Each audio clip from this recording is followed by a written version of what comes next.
You can start. Let me know when it is good to start. You may start. Okay, great. Hare Krishna. Good morning, everyone. Uh, so grateful to able to talk on certain verses of Bhagavatam today on the auspicious eve of Utpanna Ekadashi. I'll do my best as per my relations permit to speak about two verses and share my understanding. So we'll start with the prayers. ॐ ॐ अज्ञानतिमिरन्धस्य ज्ञानाञ्जनशलाकया चक्षुरुन्मिलितं येन तस्मै श्रीगुरवे नमः श्रीचैतन्यमनोभीष्टं स्थापितं येन भूतले स्वयं रूपा कदा मह्यं ददाति स्वपदान्तिकं वाञ्छकल्पतरुभ्यश्च कृपासिन्धुभ्य एव च पतितानां पावनेभ्यो वैष्णवेभ्यो नमो नमः जय श्री कृष्ण चैतन्य प्रभु नित्यानंद श्री अद्वैत गदाधर श्रीवासादि गौरभक्त वृंद हरे कृष्ण कृष्ण कृष्ण हरे हरे हरे राम राम राम हरे हरे मुखं करोति वचनं पङ्गुं लङ्घयते गिरिं यत्कृपातम् अहं वन्दे श्रीगुरुं दीनतारणम् ॐ नमो भगवते वासुदेवाय ॐ नमो भगवते वासुदेवाय ॐ नमो भगवते वासुदेवाय नारायणं नमस्कृत्यं नरं चैव नरोत्तमं देवीं सरस्वतीं व्यासं ततो जयम् उदीरयेत् नष्टप्रायेषु भद्रेषु नित्यं भागवत सेवया भगवते उत्तमश्लोके भक्तिर्भवति नैष्टिकी Hare Krishna. Today we will be discussing about Srimad Bhagavatam, Canto 3, Chapter 22, text number 10 and text number 11. Before we jump into it, the context about these two verses is a discussion between Swayambhu Manu and Kardama Muni, especially in talks related to the marriage of Swayambhu Manu's daughter with Kardama Muni. As the discussion goes, Swayambhu Manu says, Yada tu bhavata shilast shruta rupa vayo gunam ashron naradad esha tvai asid krita nischaya. We go to word for word meaning. Yada, when, tu, but, bhavataha, your, shila, noble character, shruta, learning, rupa, beautiful appearance, vayaha, youth, gunan, virtues, arshnot, here, naradat, from Narada Muni, esha, devahuti, tvai, in you, asit, became, krita nischaya, fixed in determination. Translation. The moment she heard from sage Narada of your noble character, learning, beautiful appearance, youth, and other virtues, she fixed her mind upon you. Purport by Srila Prabhupada. Srila Prabhupada ki jai. The girl Devahuti did not personally see Kardama Muni, nor did she personally experience his character or qualities, since there was no social intercourse by which she could gain such understanding. But she heard about Kardama Muni from the authority of Narada Muni. Hearing from authority is better experience than gaining personal understanding. She heard from Narada Muni that Kardama Muni was just fit to be her husband. Therefore, she became fixed in her heart that she would marry him. And she expressed her desire to her father, who therefore brought her before him.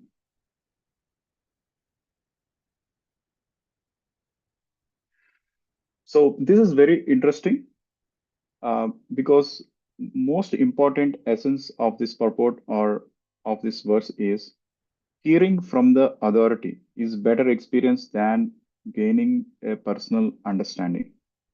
So, why this is more important than gaining a personal understanding?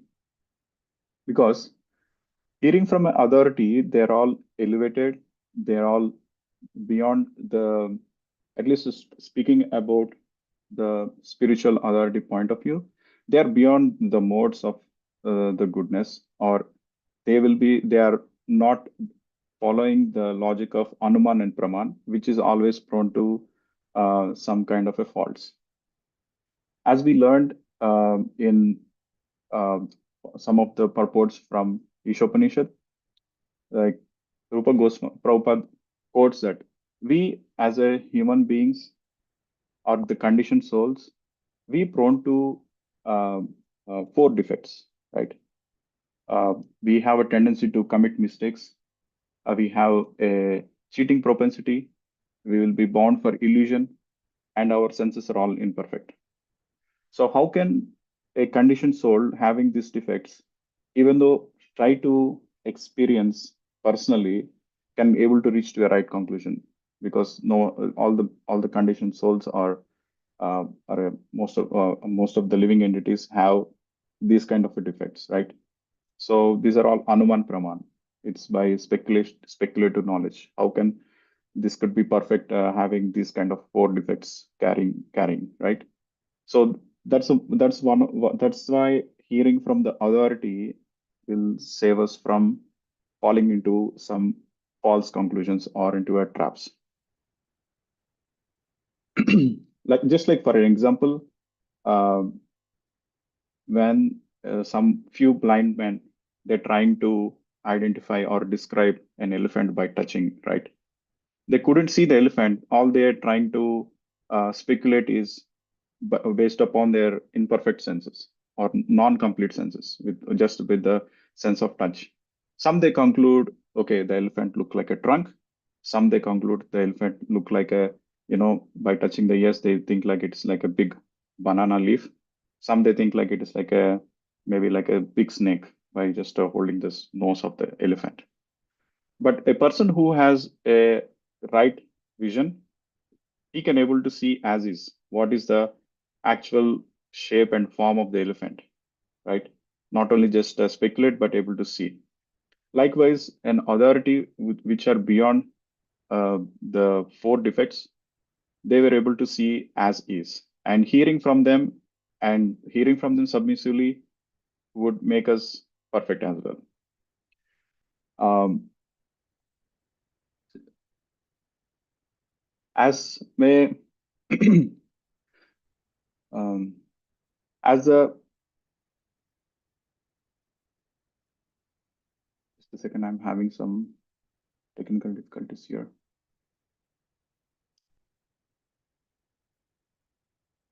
Yeah, just like milk, we have so many vitamins in the milk, and it is actually gives a nourishment, right?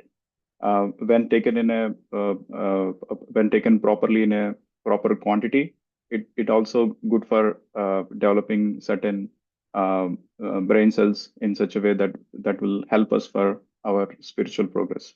But what if the same milk has been touched by a serpent, right? Um, it is, even though it has vitamins, but it has some poison in it. Similarly, even though the words spoken um, uh, even likewise the words spoken by the materialistic persons, even though they seems to be like an authority, they don't do the actual they don't deliver the actual use of it. Why? Because it's not only the words that we hear from the source, we do also carry the consciousness from the person who is speaking. Just like we see a milk, but if it is touched by a serpent, it is no use. Even though we are taking the vitamins and all, just by a tinge of poison, it is getting contaminated.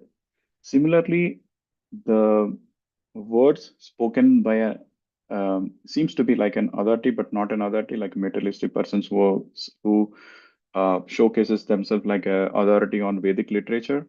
Their consciousness is not proper because of their consciousness is not in a proper order or not coming from a disciplic succession. It is just like a serpent touching the milk, and that will contaminate the consciousness of the listener. So here, uh, here we have to talk about authority Narada Muni. So if everyone knows the authority of Narada Muni, he is a spiritual master of Vyasadeva, and there are references of wonderful references of Narada Muni in Bhagavad Gita. In chapter number 10, verse number 26, Krishna says, "Of all the trees, I am banyan tree, and of the sages among demigods, I am Narada. Of Gandharvas, I am Chitrada, and among the perfected beings, I am Sage Kapila." So this is very significant how what is the position of Narada Muni here. So Krishna says of the sages among the demigods is Narada Muni, which is the best among all the sages.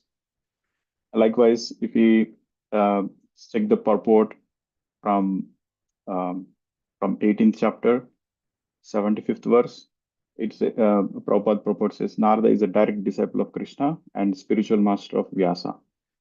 Therefore, Vyasa is bona fide as Arjuna because he comes in the disciplic succession, and Sanjaya is the direct disciple of Vyasa.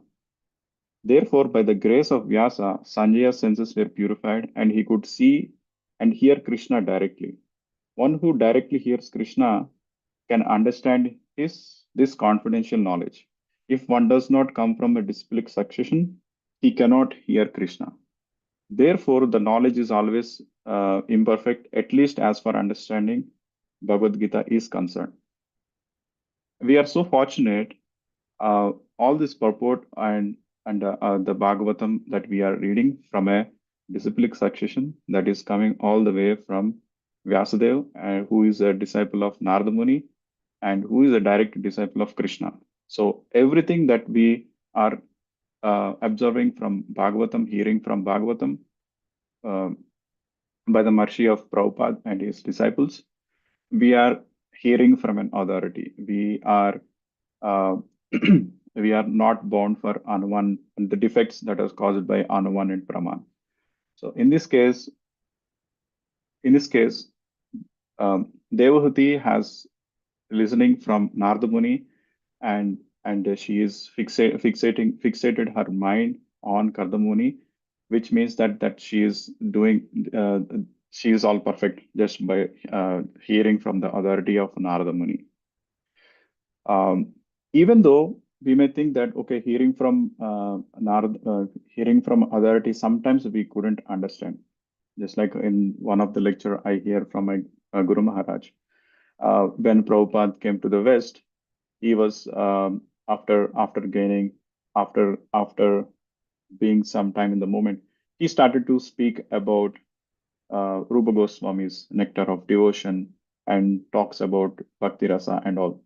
All the disciples, they were completely couldn't understand or correlate what Prabhupada is talking about because they are from, as you all know, they are from a different culture and they never heard about anything about Bhava, anything about Rasa. It's like way beyond for the you know for their understanding. But Prabhupada emphasized, don't worry, even though if you don't understand, keep listening it. Even when Prabhupada visited India and he is delivering some of the lectures in Hindi, some of his Western disciples, but okay, Prabhupada is giving lectures in Hindi, we couldn't understand being English speaking devotees. So they started to go around but Prabhupada encouraged them to sit, even listen, even though they couldn't understand any word from Hindi, because Prabhupada says the words carry the potency, and the words has a power to words, especially coming from the pure devotee or an authority, has a power to purify the impurities in the heart. So, for example, um, in Bhagavad Gita, chapter number 11, sorry, chapter number 10, verse number 11, um, Krishna says, "Tesham eva nukampartam aham ajnanajam tamaha nashyami atma pavasto jnana deepena bhashvata." We go to the translation. To show them special mercy, I dwelling in their hearts, destroy the shining lamp of knowledge, the darkness born of ignorance. So this is very significant. Even though one couldn't understand, one is not very conversant with the philosophy or the Siddhanta, simply by hearing from an authority or continue to do the devotional service, Krishna gives Krishna gives the enough knowledge and destroy the ignorance from within. So we can also see the one of the example, uh, great example, when Mahaprabhu visited Srirangam. He see one Brahmana who is reading Bhagavad Gita upside down and crying. Everyone is mocking, all his friends or other students are mocking at him, but Mahaprabhu noticed what's something very special about the devotee, and he talks talks to him, "Why are you crying?" So then Brahmana says, "I am an illiterate, I couldn't read Sanskrit.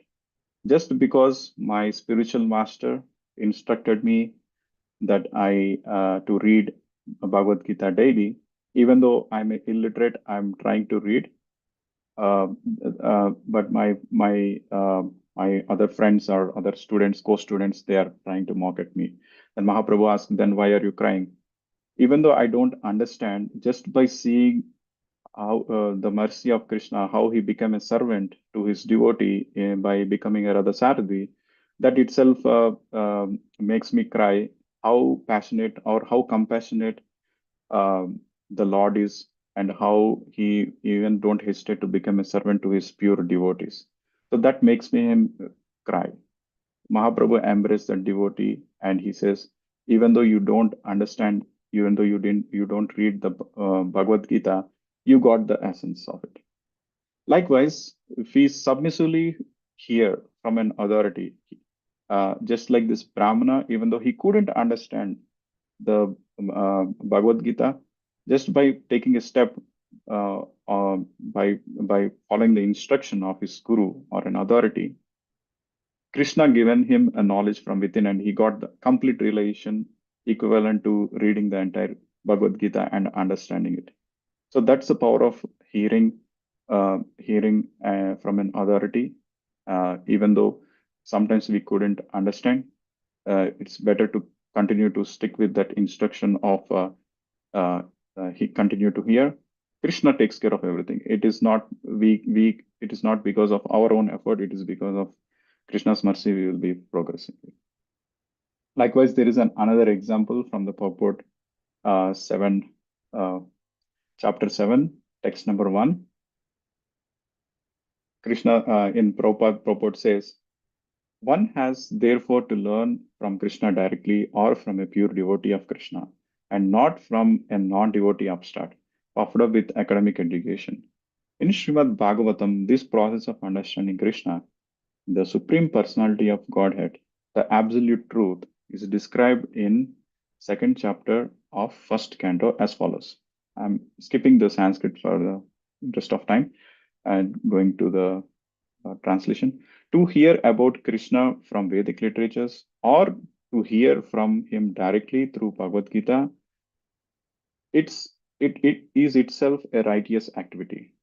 And for one who hears about Krishna, Lord Krishna, who is dwelling in everyone's heart, acts as a best wishing friend and purifies the devotee who constantly engages in hearing from him. In this way, a non devotee naturally develops his dormant transcendental knowledge. As he hears more about Krishna from Bhagavatam and from the devotees, he becomes fixed in the devotional service of the Lord. By development of devotional service, one becomes freed from modes of passion and ignorance, and thus material lust and avarice are diminished. When these impurities are wiped away, the candidate remains steady in his position of goodness, becomes enlivened by devotional service, and understand the signs of God perfectly. So beautiful.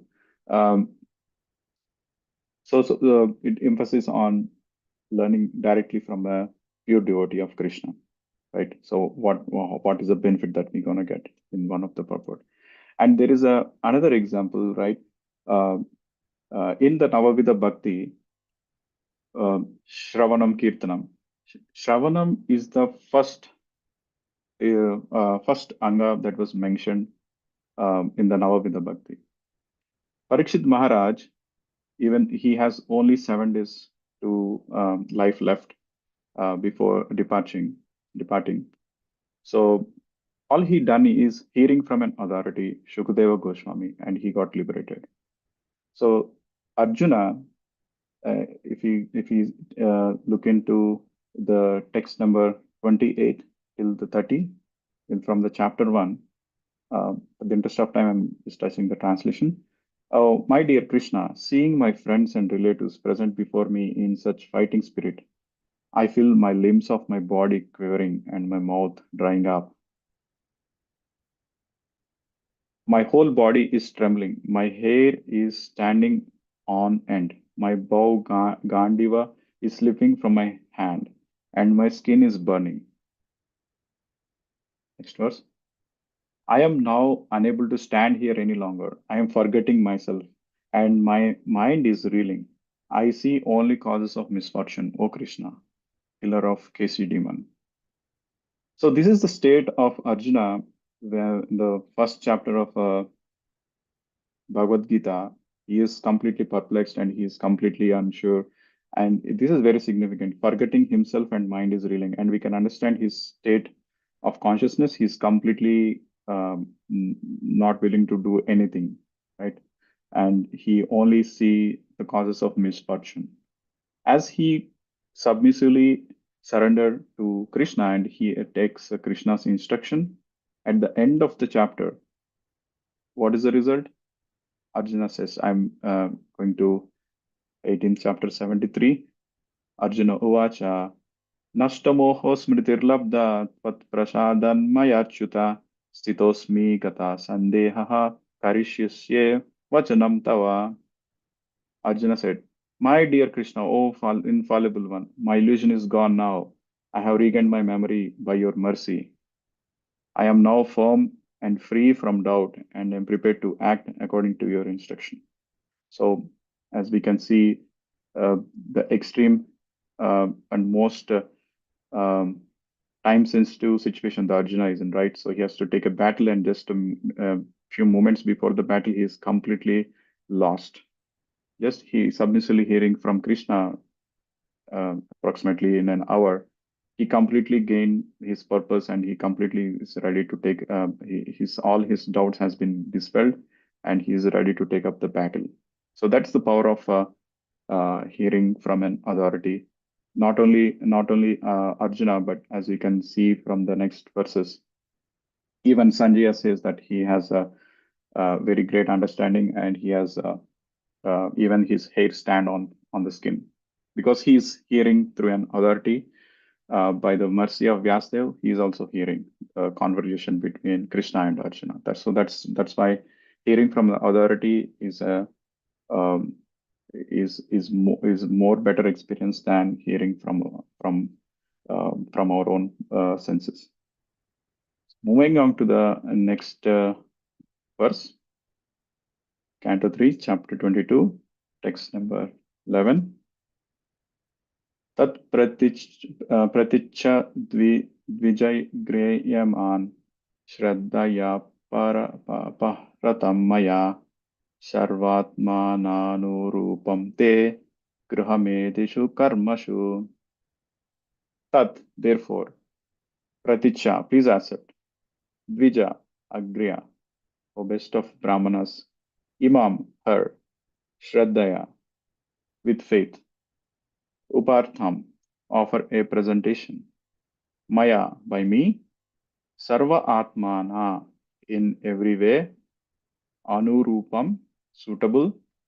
Te, for you. Gruhamedishu, in household. Karmashu, duties. Translation. Therefore, please accept her, O chief of Brahmanas, for I offer her with faith, and she is in every respect fit to be your wife and take charge of your household duties. Purport by Srila Prabhupada. Prabhupada ki jai. The words Gruhamedishu Karmasu means in household duties. Another word is also used here, Sarvatmanu Rupam.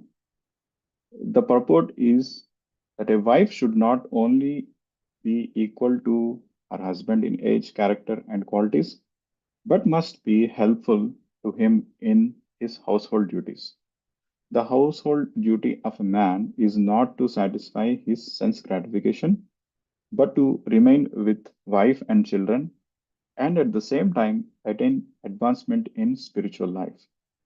One who does not do so is not a householder, but Grihamedi.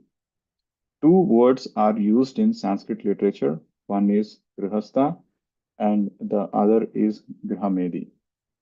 The difference between Grihamedi and Grihastha is that Grihastha is also an ashrama or a spiritual order. But if one simply satisfies his senses as a householder, then he is a Grihamedi.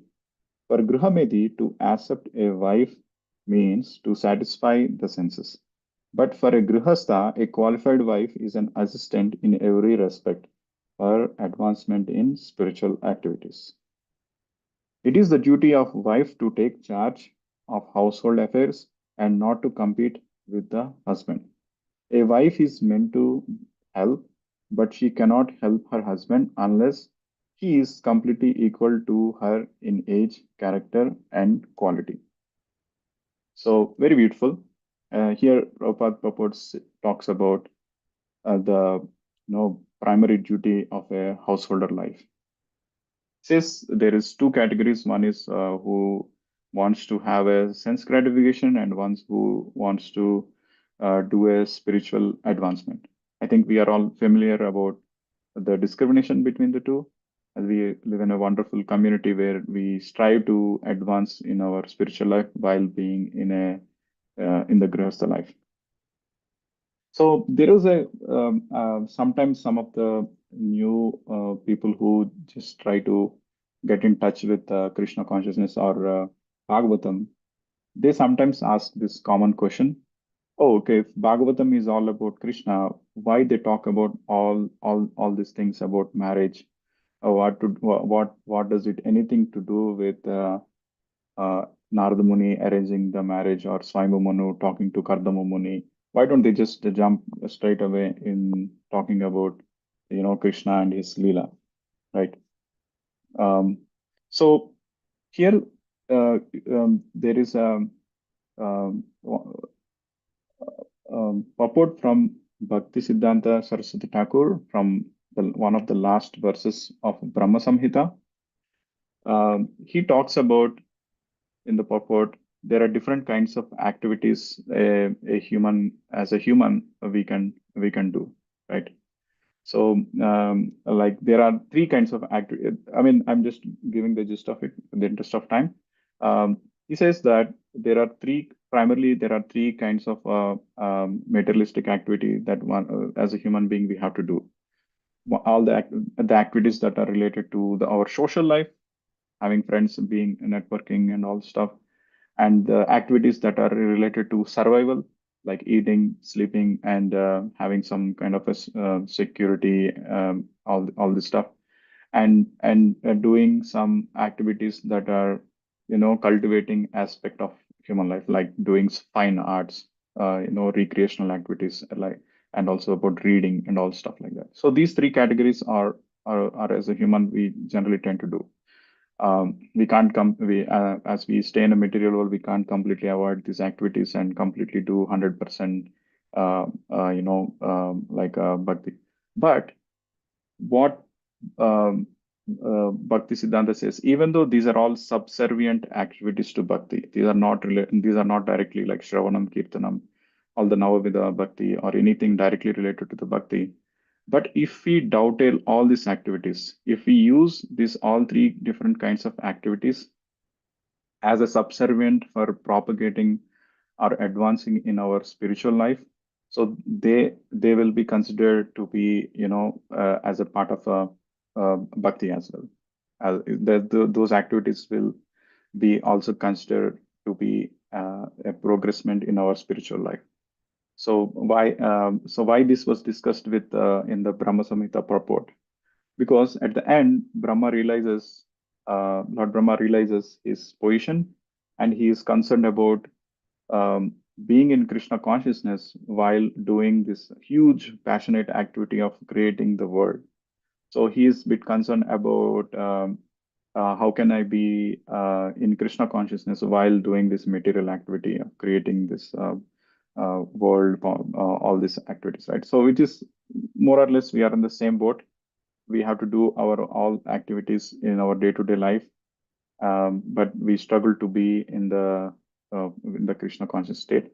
I think this is a great example from this purport, where if we use these activities as a subservient activities to propagate our bhakti, so then these are all activities are all perfect. Likewise, coming to the main question I raised, um, why this all the marriage um, uh, all this marriage proposal and all this thing we discussed in Bhagavatam, because this is one of the subservient activities, and that would actually help for us to propagate advance in the spiritual activity, especially in the marriage. If both the couples are understand the main goal of the spiritual advance main goal of Grihastha life is the spiritual advancement. This could be a good example to show how to live a Grihastha life while keeping Krishna in the center. Even though it is not directly talks about Krishna's pastime, this is a very important example how we can mold our Grihastha life by keeping Krishna in the center. So we are a little bit off time, so I will stop here. If you have any discussion or any reflections, we can feel free to unmute yourself and share your realizations.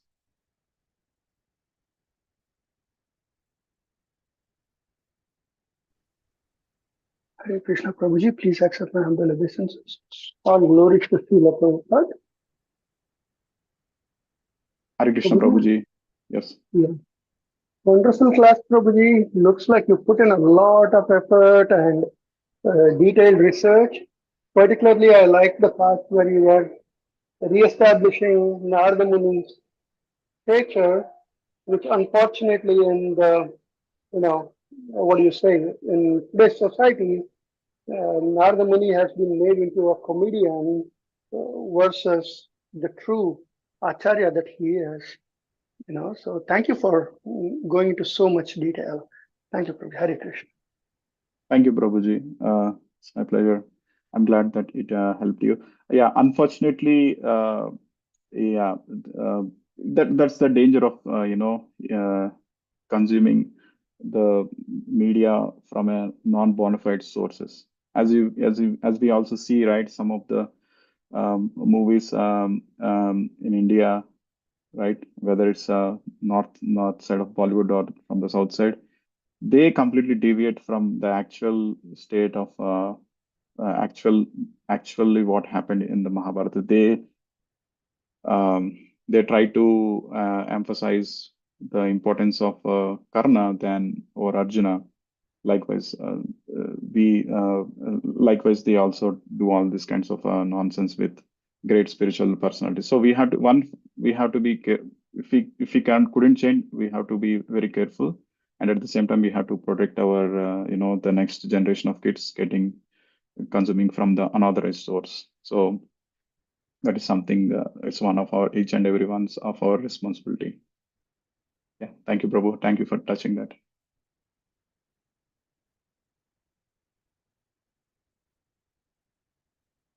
Any further questions or any realizations? Hare Krishna, Dandavat Pranam Prabhu, all glories to Prabhupada. Prabhu, is this your first class on this online platform? I mean, for Naperville? Yes, Mataji. It's Oh, not only a welcome to the first. team. Thank you. I'm so Okay, Hare grateful Krishna. to be a part of it. It's not only my first class in the online platform with Naperville, but it is also my first class on Bhagavatam. Hare Krishna. I'm sure you'll give many more. Hare Krishna, Prabhu. Thank you, Mataji.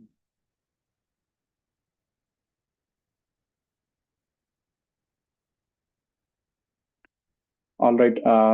I I hope I assume that we have no more further questions or discussions. So I would like to end the class here. Thank you very much. Thank you everyone for joining this class. And please forgive me if I committed any mistakes or if I couldn't present the way I present.